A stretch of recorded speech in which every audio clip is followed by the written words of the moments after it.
Este es un podcast de divulgación científica. Todas las opiniones vertidas en él son responsabilidad de quien las emite y no representa el punto de vista del instituto. La Quinta Casa.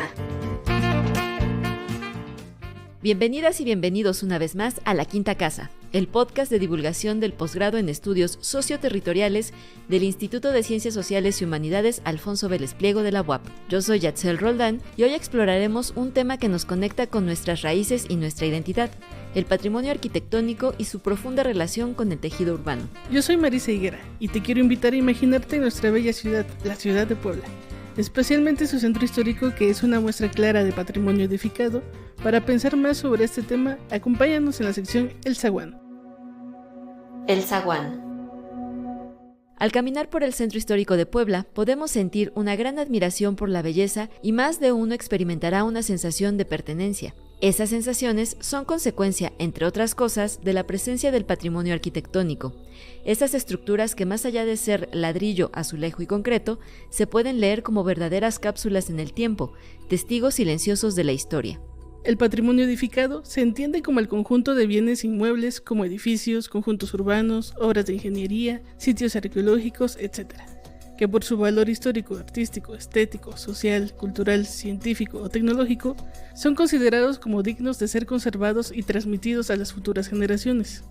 No es solo lo antiguo o bonito, sino aquello que tiene un significado profundo para una comunidad o para la humanidad de su conjunto.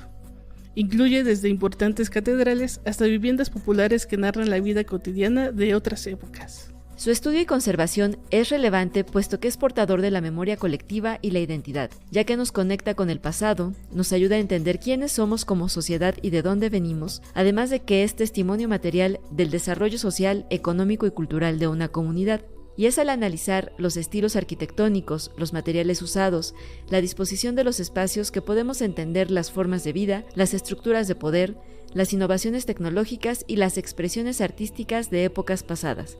Entre los temas que se han investigado, considerando el patrimonio arquitectónico y la ciudad, está el análisis de la rehabilitación de centros históricos y sus impactos sociales. Por ejemplo, investigaciones sobre la revitalización del centro histórico de la Ciudad de México o del barrio del Carmen en Valencia, España. Estos estudios no solo analizan las técnicas de restauración, sino también cómo estas intervenciones afectan a los residentes originales, cómo se reconfiguran los usos del suelo, y si el patrimonio se convierte en un espacio para todos o solo para el turismo y el capital. Se explora entonces la tensión entre la conservación material y la preservación del tejido sociocultural. Otro campo de investigación es la relación entre el patrimonio industrial abandonado y la regeneración urbana. Pensemos en los estudios sobre cómo antiguas fábricas, minas o estaciones de tren en ciudades como Manchester, Inglaterra o Atlixco, Puebla, se han transformado en espacios culturales, parques tecnológicos o viviendas. Las investigaciones analizan cómo se reinterpreta este patrimonio industrial, qué nuevas memorias se construyen sobre sus ruinas y cómo estos procesos contribuyen a la reconversión económica y social de áreas que antes estaban en declive. También encontramos estudios sobre el patrimonio inmaterial asociado a edificios y espacios. Por ejemplo, investigaciones que exploran cómo las tradiciones orales, las leyendas urbanas o las prácticas comunitarias están ligadas a un edificio o un barrio específico. Ejemplos de estos temas los vemos en nuestro posgrado con investigaciones en los barrios fundacionales o en lugares como el Panteón Municipal o la zona de Cholula. Estos trabajos buscan comprender cómo la memoria viva de la gente impregna y da valor al patrimonio construido. Para conocer más de estos temas, acompáñenos a la sección El Patio, en donde platicaremos con un especialista en estos temas, el Dr. Carlos Montero Pantoja, profesor investigador del posgrado en estudios socioterritoriales. ¡Vamos allá! El Patio. Muy buenos días, estamos en la sección El Patio. Yo soy Marisa Higuera y en esta ocasión nos acompaña un investigador de mucho renombre, de mucha trayectoria y a quien también tenemos mucho gusto y mucho cariño por conocerlo. Él es el Dr. Carlos Montero Pantoja y en esta ocasión vamos a hablar sobre unos temas muy interesantes, muy amplios acerca de la planeación urbana, el patrimonio cultural y específicamente el Centro Histórico de Puebla. Doctor, buenos días, Yetzel. ¿Cómo le tomó esta lluvia? Pues como a todos, pasados por agua. Sí, ya una semana enterita casi consecutiva con lluvia, inundaciones y demás. El tema del agua está asociado a la historia de este territorio. Todo ese tema de concepto renacentista que aplicó y que previeron y aplicó a la planeación de esta ciudad. Sí, justo es uno de los temas que también retoma el asunto del agua en la planeación urbana, pero vamos a ir un poquito hacia atrás, sobre todo para quienes nos están escuchando, hacia reconocer o recordar cómo inició aquí en el mundo de la investigación hace algunos ayeres. ¿Cómo inicié yo la investigación? Bueno, esto lo sabes tú como psicóloga, que todo es preguntas. Nos vamos preguntando por qué nacemos, de dónde venimos. En mis tiempos veníamos de París, ¿no? Y nos traía cargando y volando una cigüeña y ya depositaba, así como en la película de Dumbo, ¿no? Un poco así eran las historias, las narrativas de aquel tiempo en que yo nací, y pues esto da para alguien que está en permanente cuestionamiento de la vida, de preguntándose por qué un animal vive ahí o nació ahí y no allá, y por qué somos morenitos o de pelo así o de tono así. Todo eso que nos preguntamos en la vida nos vuelve investigadores, y la investigación pues, busca dar respuesta, y entonces así que ya de manera natural todos somos investigadores en la medida que nos interesamos por saber y tener respuestas. Ahora, oficialmente, pues es cuando la universidad te da un nombramiento, y ese nombramiento institucionalizado pues lo tuve yo desde que se fundó este instituto hace más de 30 años, porque en la universidad solo se hacía investigación en los institutos, no en las facultades. Entonces, si uno estaba en las facultades y quería ser investigador, tenía que pasarse a un instituto. Tuvimos la fortuna de que ingresamos al instituto prácticamente para construir los cimientos también. Así que ahí comenzó oficialmente mi vida como investigador. Y previo a ese inicio oficial, ¿qué relación tenía con la investigación formal en cuanto a trabajos, temas? Pues mucho, porque antes de ser oficialmente investigador era docente, y con mis chicos siempre hemos andado en la calle conociendo los temas de los programas académicos, siempre en la realidad. Por ejemplo, lo que yo daba en prepas era lo que se llamó en ese tiempo, no sé ahora cómo se llame, taller de arte, y era una especie de historia del arte con actividades en taller propiamente, ¿no? O estrictamente hablando. Y en la Facultad de Arquitectura daba historia de la arquitectura, desde cualquier tiempo hasta la arquitectura contemporánea.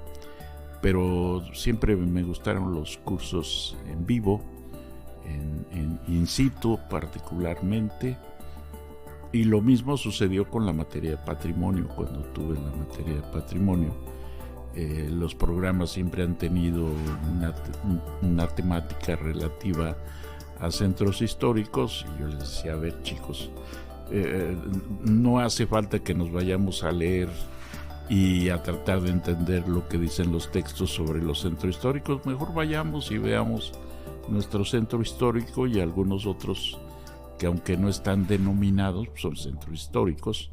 Y pues veníamos aquí al centro de Puebla, nos íbamos a Cholula, nos íbamos a Huejotzingo, en fin, a todos los lugares donde sabemos que hay un centro histórico, aunque institucionalmente no esté declarado.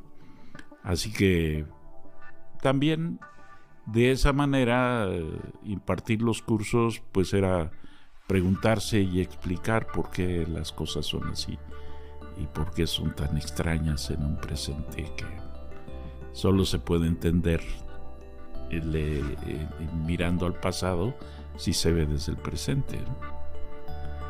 Entonces así ha sido la preliminar antes de la investigación institucionalizada. De alguna manera ya era una investigación más empírica y se fue encaminando hacia otros temas más oficiales. Oficiales, no teóricos, porque yo lo teórico lo voy aplicando hasta después de conocer bien desde la realidad misma.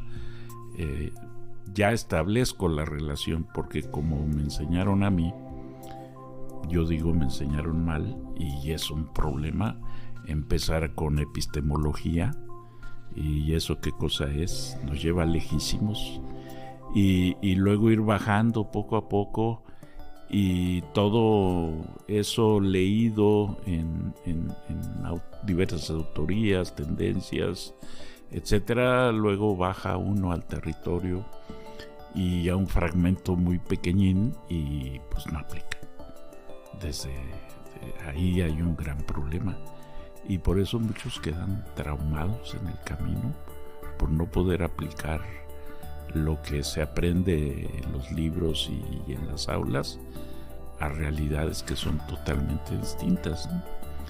Y por eso yo me dediqué buena parte de la vida, y todavía lo enseño de esa manera, a trabajar en un método empírico que todavía no lo escribo porque no lo tengo, digamos, madurito como para decir ya está, porque lo hay que justificar como un asunto empírico. Se relaciona con lo teórico, que les encanta a muchos, ¿no? Que a muchos sí les encanta, pero no baja y no resuelve problemas en la vida real, ¿no? Esto es muy interesante, porque hasta creo que la mayoría de los entrevistados que hemos tenido van al revés, como usted dice, no va de lo teórico a lo empírico, teniendo algunas nociones del problema de investigación en lo empírico, pero en usted es muy evidente esta cuestión, ¿no? De primero voy a ver la realidad y después trato de buscar cómo poder llegar a ella desde la teoría también, ¿no? Y a mí una de las cosas que me llama mucho la atención de su trabajo es esta posibilidad de ver, por ejemplo, en cartografías, en mapas, algunas maneras de explicar precisamente estas realidades, y también esta posibilidad de comparación. Lo digo especialmente por su trabajo de comparación de Centro Histórico, Guadalajara y Puebla, que me parece que es una de las primeras publicaciones importantes, grandes que se tienen de su vasta obra. Y ahí yo me pregunto, ¿cómo llegó usted a plantear esta investigación y por qué Guadalajara y Puebla? Fíjate que es una pregunta compleja, pero muy sencilla de responder. Y qué bueno que di el antecedente antes, porque yo estuve en Guadalajara, allá hice la maestría, mi maestría en restauración, y lo que me preguntó todo el mundo cuando yo decidí irme a estudiar la maestría allá es: ¿por qué te vas a Guadalajara? Sí, para empezar no hay centro histórico. Ahora hay centro histórico, si me preguntan por ahí iríamos a otra cuestión, ¿no? Y lo que había en su centro era una ciudad contemporánea, en aquel tiempo todavía de moda, porque su arquitectura y su trabajo urbano pues estaba igual que Monterrey, en boca de todo el mundo, como ejemplos, unos de lo que se debía hacer en todas las ciudades y otros de lo que no se debía hacer en las ciudades con centros históricos. Y la escuela de moda para estudiar restauración era en la Universidad de Guanajuato. Ya estaba Churubusco y demás, pero la de moda era Guanajuato.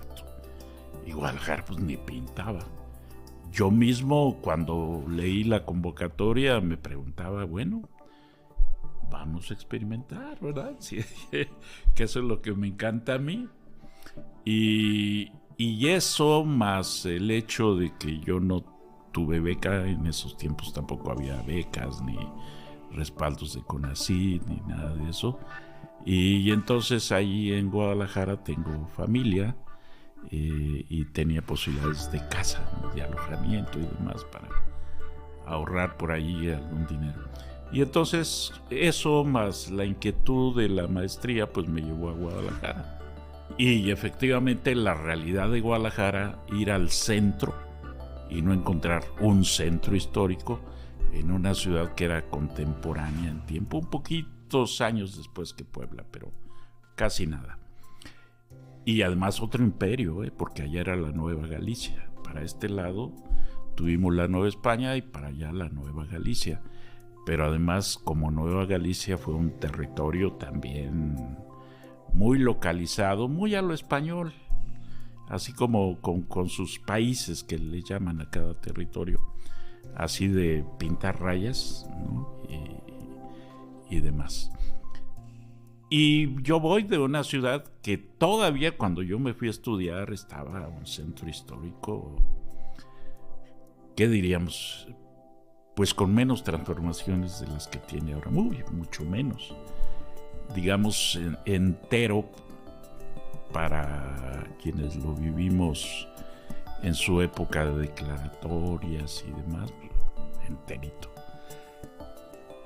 Y la pregunta de investigación, pero venida de la realidad, ¿no? De ver físicamente un centro y otro centro. Bueno, ¿y por qué Guadalajara está así? ¿Y por qué Puebla no? Y eso fue la pregunta de investigación que me llevó a iniciar esa investigación. Y entonces, pues, por ahí nos metimos. Esa es la respuesta al por qué. ¿Y vino de dónde? De la realidad y del tiempo presente.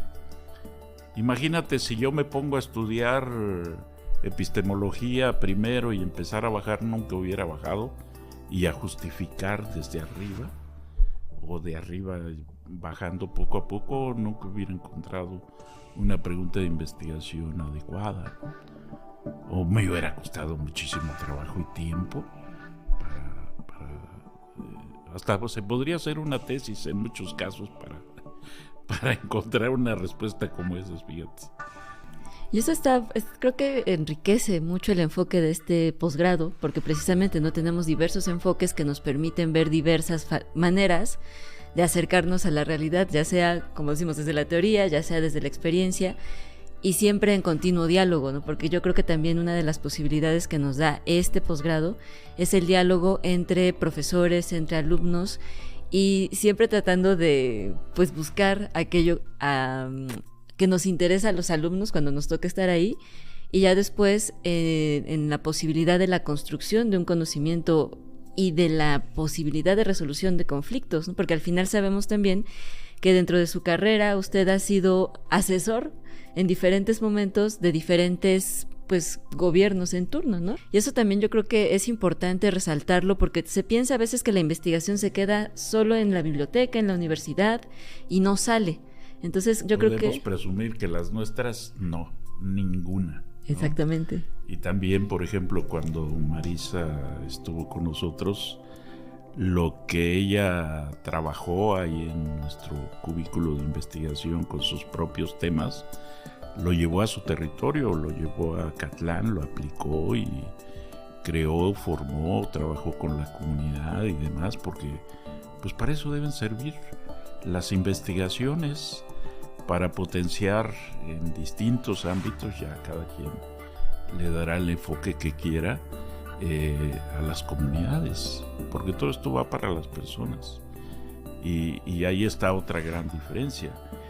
El método comienza, por eso mi método de superposición de planos comienza en el tiempo presente, y eso es implícito, que ya para las narrativas y la construcción estructurada de cómo se aborda, cómo se ofrece a lectores o a escuchas y demás, pues sí, es en el formato de atrás para adelante, ¿no? Para el presente, y luego lo que se pueda para futuro. Pero todo comienza en el presente, y quien no entienda eso tendrá muchas dificultades metodológicas y de entendimiento. Y luego ya, claro, uno tiene que ir al pasado, sí, porque hay que conocer los antecedentes, pero no nos vamos al cero. seguimos el hilo conductor de ahora para atrás, ¿no? Y cuando decimos vamos a utilizar, nos vamos con una categoría, la memoria. Pues sí, la memoria, pero la memoria tiene edad también. La memoria no es atemporal. Mi memoria de ahora es de 70 años, ¿no? Y si a mí me preguntas información de hace 20 años, me tengo que quitar 10 o los 20 años del momento que me preguntes para contextualizar, porque esas diferencias temporales en la edad también implican posturas diferentes, ¿no? Porque cuando decimos, bueno, es que antes eras así, pues y es que antes era así, es como si me dijeran ahora, o me dirán unos años después, oye, ¿no usabas bastón? Pues claro que no usaba bastón, o andadera, o no sé qué, ¿no? Pues sí, claro. Y oye, ya en las últimas visitas, pues ya no subo a la pirámide del Sol, ¿no? Pues no, y me diría alguien, no, pues antes te le echabas corriendo. Pues sí, te me le echaba corriendo, ¿no? Pero así como estos ejemplos son para todo. Y en los temas de estudio de memoria casi nadie contextualiza eso, ¿no? Yo se lo decía a un alumno hace poco, porque estaba trabajando memoria. Y le digo, oye, pero todos esos datos que te dio esa persona, te los dio cuando era niño. Y entonces tienes que contextualizarlo a niño, no ahora un viejo, pues. Porque lo que te contó, aunque no te dijo, pero sí te dijo que fue hace 50, 60 años. Y entonces ese recuerdo que tiene acá es como niño. Que lo tiene ahí, pues sí, porque queda grabado. Pero el contexto de eso es otro. Y eso no hacemos. Por eso el tema de los tiempos y de los momentos clave tienen contextos, y eso casi no se hace nunca. Para el tema de los barrios, hoy se habla de los barrios y se les agrega barrios originarios. Pues barrios originarios hoy, no sé. Barrios indígenas, pues tampoco, ¿no? Ni una ni otra. Entonces los barrios de ahora, pues también quién sabe. Ahora pues, tengo una chica que está trabajando barrio de Xonaca y le digo, a ver, lo primero que tenemos que ver es si tiene gente. Y no tiene gente. Sí hay usuarios, pero son de Airbnb, son de servicios, de cosas que no son habitación, y entonces no son barrios. Y lo he dicho para el caso nuestro del barrio universitario. ¿Cuál barrio universitario si no tenemos ya los universitarios? Se fueron a la torre, ¿no? Algunos, y los potenciales de esos barrios, psicología se fue allá a Analco, ¿no? En fin, entonces un barrio sin gente no puede ser barrio, y menos colonia, porque la colonia estrictamente hablada, ahí sí aplica el concepto. Colonia implicaba colonizar, con lo que literalmente diga y sus implicaciones conceptuales. Y entonces no cualquier lugar es colonia, ¿no? Que se llame así, bueno, entonces estamos hablando de nombre propio, no de un lugar territorial o urbano o menos social, ¿no? Entonces todas esas cosas, y solo se ven en presente. ¿Cómo vamos a ver un barrio en el pasado? Cuando yo te decía de las chalupas y de las semitas allá, si Palafox habrá comido chalupas, semitas, pues hay que contextualizar, puede ser que sí, ¿no? De momento pues no, porque no, pero no es tajante ni una ni otra cosa, es decir, como puede ser que sí o no, y ahí es donde vienen las preguntas de investigación, pero el contexto es el que nos saca las preguntas para ver. Y hablando de preguntas, doctor, ¿en qué preguntas está trabajando? Tú sabes que yo ando en mil cosas siempre.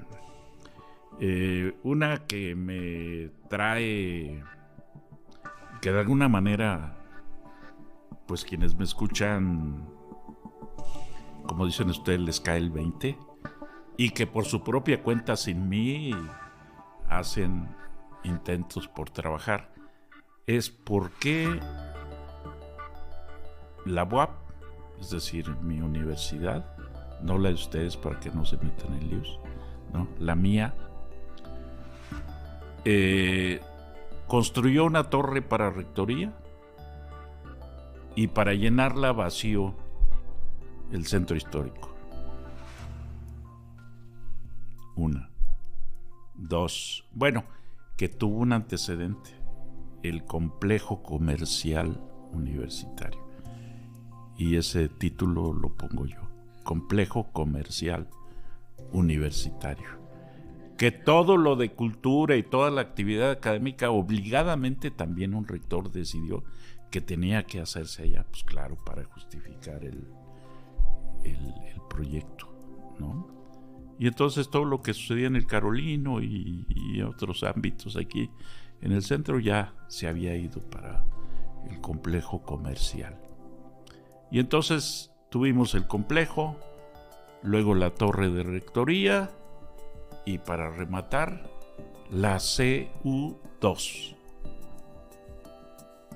Bueno, ¿y quiénes se van a ir a CU2?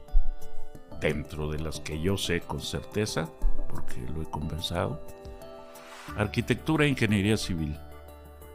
Pero si arquitectura e ingeniería civil están en CEU, ajá, ok, se los llevan allá y ¿qué van a meter ahí en esos edificios de arquitectura? Pues quién sabe. Y bueno, ¿y entonces de qué estamos hablando? Ahí es una pregunta, ¿no? Y entonces yo hablé con la directora de arquitectura. Le digo, oye, esto los implica a ustedes, me implica a mí, por eso preocupado, porque es mi disciplina. Y entonces nosotros deberíamos estar haciendo los planes maestros de lo que sea, pero que implican a la ciudad, a un territorio, a la arquitectura, porque tiene que ver desde el ámbito técnico y conceptual y demás, compete a esta disciplina. Así que tiene que implicarse.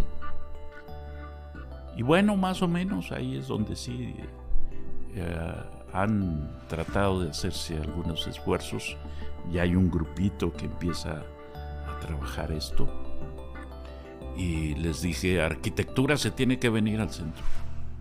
Si por alguna cuestión política se van a ir a CEU2, pues mejor vénganse al centro, o cuando menos materias que tenga que ver, así como ya decía, patrimonio, la maestría en conservación, historias, etcétera, pues al centro. Y de paso llenamos y podemos tener gente para trabajar un plan maestro para el centro histórico. Y lo mismo trabajamos de alguna manera con psicología cuando estaba Marisa ahí, de tratar de que psicología se hubiera ido momentáneamente a Analco mientras se restauraba el edificio. Pero no, o sea, parcialmente sí, porque tienen algunas actividades menores, pero el CUPREDER ya ocupó buena parte de lo que antes tenía psicología ahí. Y entonces, pues no se planea el espacio, no se gestiona el espacio universitario. Les digo, bueno, yo que ya tengo casi 50 años en esta universidad trabajando como docente, más los de estudiante acá, estoy preocupado por esas cuestiones porque tuvimos un pico en los años entre los 70 y los 80 de que esta universidad llegó a tener más de 100,000 estudiantes. Y el espacio que había entre el centro histórico, que estaba pobladísimo entonces, y lo poco que tenía la ciudad universitaria, casi los edificios originales de la CEU, y cabíamos y no había campus regionales, ninguno. Y cabíamos más de 100,000 universitarios. Y ahora somos como 70 o quizá 80,000 universitarios, y ya tenemos edificios y campus por todos lados. Y la CEU 2. Y seguimos creciendo físicamente, pero con edificios vacíos. Y eso es absurdo. Y entonces, pues es esa, como verán, es una preocupación mayúscula que, pues como dije, está aprendiendo en arquitectura, pero debiera aprender con la rectora y con algunas escuelas, ¿no? Porque, pues realmente, ¿a dónde vamos? ¿Qué queremos? Y lo absurdo, con el caso de arquitectura, les digo, a ver, ¿y qué profesores se van a ir a CEU 2? Dando por hecho que ya van en el tercer semestre allá, porque yo tengo un taller ahí. Digo, a ver, ¿me van a mandar a mí a CEU 2 a dar el taller? Digo, pero si yo no sé ni prender la computadora, y allá todo va a ser tecnología de punta y de no sé qué, y la inteligencia artificial, y le digo, pues yo ni siquiera sé prender la computadora, ¿yo qué voy a hacer allá? Y como yo, ¿cuántos profesores más tendrá la facultad? Pues no tengo el dato, ¿verdad? Pero a ver cuántos profesores nuevos van a traer para llevarlos a trabajar allá con esta tecnología de punta, con supercomputadoras, con red. Creo que ni red hay de internet. Entonces, bueno, esas cosas no solo me tienen inquieto, sino que además digo, bueno, ¿y con qué se soportan? Y no, con nada. Eso es lo peor. Pero ahí estamos metidos, y nadie hace nada. Y eso es lo grave, ¿no? Pero como eso uno le busca y encuentra, y por todos lados saltan cosas, ¿no? Espero haber respondido un poco, ¿no? De hecho, también pensando un poco en lo que decía, ¿no? De esta cuestión de sacar a la gente del centro, pensando en las propuestas estas de barrio universitario, ¿qué tanto cree usted que impacte este tipo de nombramientos que se está buscando?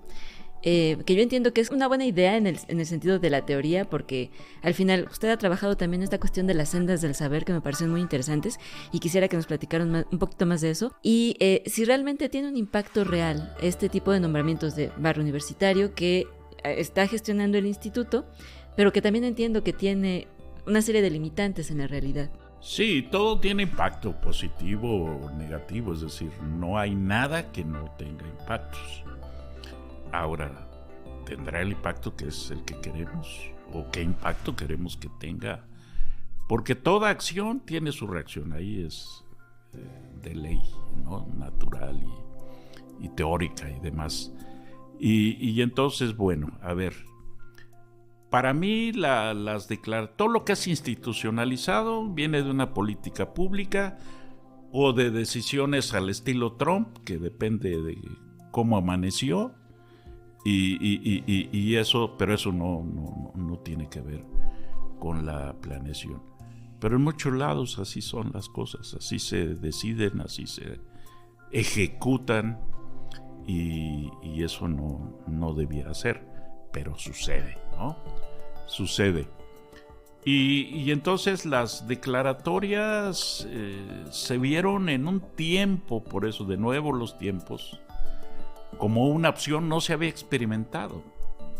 Es como en restauración, para restaurar algunas cosas de vasijas, de esculturas, pues los químicos habían descubierto el uso de las resinas para restauración. Y en ese tiempo era lo más avanzado en tecnología, en compuestos, en materiales, procedimientos, todo. Y pues ¿qué? Pues hay que hacer eso, hay que probar. Pero luego lo que se usa como prueba, como algo experimental, pues se va haciendo como práctica, como hábito, y ya se usa, y no hay quien evalúe, ¿no? a ver, pues qué pasó con todo eso, ¿no? En restauración, el sismo de 72, que ustedes no nacían, no les tocó, causó en este territorio muchos destrozos. Y entonces los restauradores, los que intervinieron técnicamente para reparar todo eso, fueron los ingenieros. ¿Y qué usaron? Concreto y acero. Pero no tenían al alcance otra cosa. Ni había arquitectos con visiones patrimonialistas. Y menos había restauradores, ¿no? No había. Y entonces, ¿cómo se reparaba eso? Pues con lo que había, que es equivalente a lo de las resinas que les acabo de comentar. Pero eso debió después evaluarse, a ver qué resultados tuvo y demás, porque luego vino el de 85, el sismo 85, no nos tocó tan grave, pero aparecieron problemas ocasionados por las restauraciones, entre comillas, de 72, y luego vino 99, donde volvieron a salir daños, no solo por el sismo, sino por las intervenciones de 72. Entonces, ahí vean cómo pues hay procesos, y para eso nos sirve la historia y hacer también procesos metodológicos de revisión, de evaluación de esos procesos, porque luego tampoco lo hacemos, ¿no? ¿Y qué seguimos haciendo para las restauraciones? Lo mismo. ¿Y quiénes siguen haciendo las restauraciones, sobre todo las estructurales? Los ingenieros. ¿Y dónde están los restauradores? Pues nomás firman, son los peritos, y ahora como les exigen los ayuntamientos y el instituto y demás, que es meramente administrativo. O sea que en la realidad no. Y por eso mismo, pues tanta destrucción, pues cómo no. Ya sin poner a aquellos que de mala fe sí destruyen, ¿no? Sino que también traemos errores técnicos aparejados, pues que seguirán dañando. Y mientras no se haga un proceso de evaluación de todo eso, pues no va a haber cambios, ¿no? Se vuelven prácticas, ¿no? Y entonces, pues eso, pues como ves, tiene que ver con realidades y demás. Y ya hay prácticas para vincular esto, ya que estamos en eso, con la intervención mía en cosas concretas, ¿no? Es decir, ¿para qué sirve lo que yo trabajo, lo que aprendo y lo que enseño?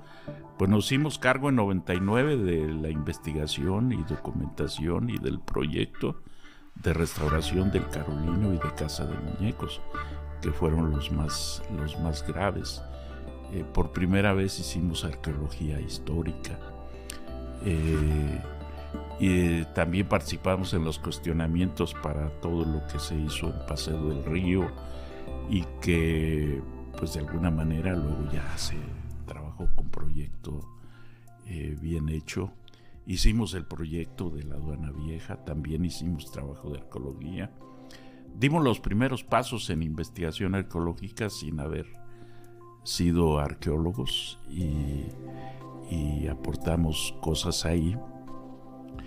Y luego, pues, trabajando con el doctor Salamanca y la doctora Luz del Carmen, que en paz descanse, pues habíamos hecho registros, inventarios, catálogos de los monumentos del centro histórico, y a mí me tocó además hacer por mi cuenta pues toda la parte histórica, documental, urbanística y demás. Y ahí es donde entendí que hay prácticas habituales de los turistas y de los poblanos que tenían potenciados por diversas razones que no dará tiempo de explicar aquí. Algunos lugares como el Carmen, la zona de San José y el Señor de las Maravillas, el Parián y todo este corredor hasta Los Sapos, etcétera, y que son los lugares turísticos por naturaleza, ya que en la práctica y en el hábito y demás se han institucionalizado, es otra cosa, pero el proceso fue de abajo para arriba, ¿no? Y se ha turistificado por esa naturaleza que tienen los lugares. Y entonces, ¿qué hicimos? Pues darle urbanísticamente a esos lugares la posibilidad de que se pudiera caminar, ¿no? Que tuviera otros medios de movilidad, etcétera.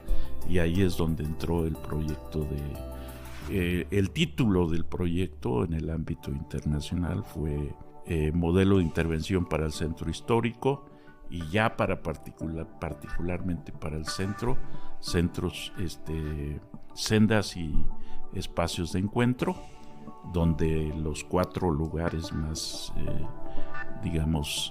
turistificados e instituidos desde abajo como lugares patrimoniales, los articulamos, les dimos otra presentación usando conceptos que pues tienen que ver con el momento, con la moda, igualdad, equidad, accesibilidad, y por eso se trabajaron todas las calles y banquetas en un solo plano.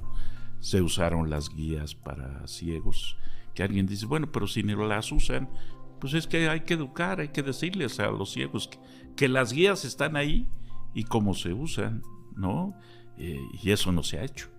Y se hicieron las cédulas informativas de las calles y de algunos edificios en sistema braille y demás. Entonces, todo eso del bajado de los conceptos y demás aplicado al proyecto, ¿no? Y trabajado en el proyecto, que no es tan real, es porque nos fallaron las empresas, porque hubo quien tomó decisiones por fuera de cómo estaba establecido el proyecto y demás. Y con eso la ciudad ganó 2 premios Vivir Mejor, ¿eh? Eso no se ha cacareado como debiera, pero la ciudad obtuvo 2 premios Vivir Mejor consecutivos. Y todo ese proyecto lo coordinamos nosotros, ¿eh? Todo salió de nuestro cubículo de investigación, y trabajamos además metodológicamente con despachos profesionales, los proveedores del ayuntamiento, con académicos, con chicos incluso de escuelas, no de la UAP estrictamente, sino que se sumaron al proyecto, y vinculando temas de tesis y prácticas profesionales y servicio profesional, algunas becas especiales, en fin, todo eso porque bajamos recursos de CONACYT y buenos recursos. El ayuntamiento también le puso, pues les ahorramos un dineral en proyectos también, y eso les digo, pues, ¿por qué los políticos no se acercan a las universidades, no? Porque así como yo, en todas las universidades que tenemos hay gente valiosa que podría aportar, ¿no? Para trabajar proyectos de mayor envergadura y beneficio para la ciudad. Pues sin duda es, yo creo que una de las grandes experiencias que tenemos con usted, de platicar de estas posibilidades de unión. Y yo creo que también es muy importante otra vez señalar esta posibilidad que se tiene con usted y con varios equipos de investigación, de al final poner en práctica todo eso que pareciera que se queda otra vez en las aulas. No en práctica, Yatzel, en responder una pregunta de la realidad que atiende un problema de la realidad y que por tanto resuelve un problema de la realidad. Ahí está el detalle. Porque luego quien se pone así como a meditar a ver qué le cae de arriba para construir su tema de investigación, pues no. ¿Y eso dónde se va a quedar? Ahí en el librero, ¿no? De verdad agradecemos el espacio que nos dio en esta mañana, porque sí queríamos, creo que desde que empezamos el podcast, queríamos traerlo, pero por una u otra cosa no podíamos organizar las agendas, y entonces muchas gracias, le agradecemos muchísimo que haya estado acá, y pues esperamos que en algún otro momento tengamos más tiempo para hablar a lo mejor de un tema en específico, porque sus investigaciones son tan variadas, o sea, van desde planeación hasta cosas de comida. O sea, a mí me ayudó bastante, me sigue ayudando con estas investigaciones que a mí me interesan, sobre comida de la calle, sobre comida tradicional. Entonces es muy amplio su conocimiento de la ciudad, y eso creo que se tiene que poner en valor, digamos así. O sea, creo que mucha gente conoce su trabajo, pero hay más gente que yo creo que debería acercarse a estos trabajos que usted tiene y que alguna vez usted decía, ¿no? Si yo tengo mucha investigación sobre centro histórico y la gente, los jóvenes especialmente, como que no tienen en el radar estas investigaciones actualmente, y yo creo que es importante hacerlas llegar y difundirlas, divulgarlas de alguna manera, porque son valiosísimas, y esta ciudad yo creo que agradece mucho todo lo que ha hecho por ella, y los poblanos también, las poblanas y los poblanos. Entonces, muchas gracias, doctor, por estar aquí, y pues no sé si quiera agregar algo más para terminar esta entrevista. Yo siempre he estado dispuesto a apoyar, solo es cuestión de buscar el momento, el espacio para que pueda ser posible, porque todo esto no lo hago yo solo, lo he dicho, no soy yoísta, todo lo contrario, pero me tardaría mucho en estar haciendo los reconocimientos a quien corresponda y con la gravedad de poder obviar o olvidar a alguien y entonces lo mejor es pluralizar, ¿no? Y parte del trabajo no lo hago solo, lo hacen ustedes también, el pensar en mí, en lo que yo pueda divulgar, y lo divulgan ustedes y se va ampliando. Pero si al mismo tiempo ustedes aprenden de mí como aprenden de otros y demás, eso se va multiplicando y va teniendo sus efectos positivos por todos lados. Y créanme que sí, la gente se acerca, mucha gente se acerca conmigo y veo esfuerzos, por ejemplo, en David Ramírez con su página de Puebla Antigua, y no hace mucho estuvimos juntos. Le ofrecí materiales porque son cosas que yo no puedo hacer, y le di unos libros también porque él anda muy movido, y qué bueno, ¿no? Porque alguien me preguntaba, oiga, doctor, ¿y por qué usted no hace? Le digo, es que primero no tengo tiempo, segundo, pues sí, hay quien lo está haciendo, igual en la radio y demás, porque me preguntan, ¿y cuándo va a salir su programa otra vez? Pues en eso estoy, les digo, pero ya hay mucha gente que está trabajando también en radio y en podcast y como les llaman, youtubers y no sé qué y demás. Le digo, así que pues por ese lado yo creo que pues hay quienes están haciendo también labores de difusión, y eso es positivo y me alegra, y si yo puedo contribuir con algo, pues igual lo sigo haciendo, ¿no? Pues estamos a su disposición, ya que ustedes tienen montado esto y ya ha caminado muy bien, pues adelante, ya nada más que me inviten y que busquemos el espacio, y aquí estaremos con mucho gusto. Muchas gracias, doctor, pues agradecemos nuevamente que nos acompañe, y bueno, no solamente ahorita en el programa, sino es un acompañamiento que llevamos desde hace muchos años, tanto en lo personal como con Yetzel. Y pues siempre ese agradecimiento por ello, y pues estamos también muy orgullosas de tenerlo como asesor, mentor y todo lo demás. Muchas gracias.